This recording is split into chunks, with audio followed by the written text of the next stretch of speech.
Thanks, Anthony.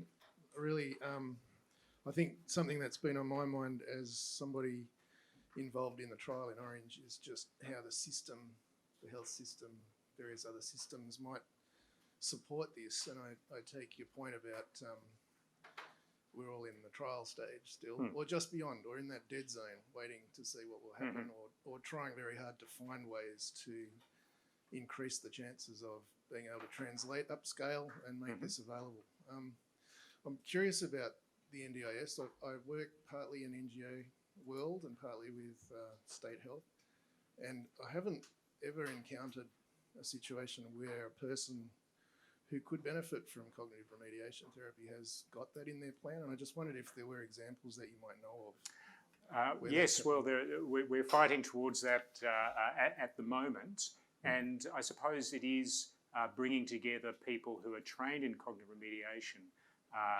with the possibility of having that superior reimbursement rate, which I think will drive greater acceptance.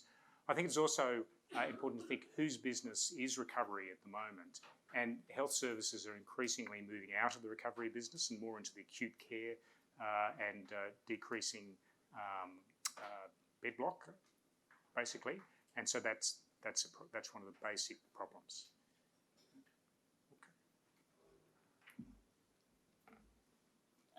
Any other questions specifically for Anthony? Yes, Alan, please wait for the microphone.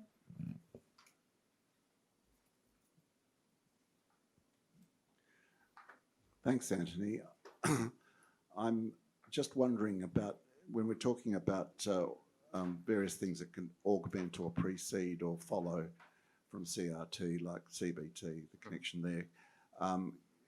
What about trauma? Where does trauma come into this? I know that the precincts you work in have looked quite a lot at not just trauma-informed care, but trauma-specific care, and some of the emerging and promising techniques, particularly for people who've had developmental trauma, and the large number of people with schizophrenia who seem to have had developmental trauma, and how that amplifies disability and functional impairment. So I'm just wondering, where is the interaction between this stuff and that stuff? I think if you think about it in a developmental trajectory, then I think the role of trauma becomes more evident, because it is one of the factors that are knocking people off their learning and social development at an early stage. And so I think if you go back, you think about what were those early changes which have ended up perhaps with psychosis, but could have ended up with any number of different mental health outcomes. Trauma is very important as one of the stresses early on in the development.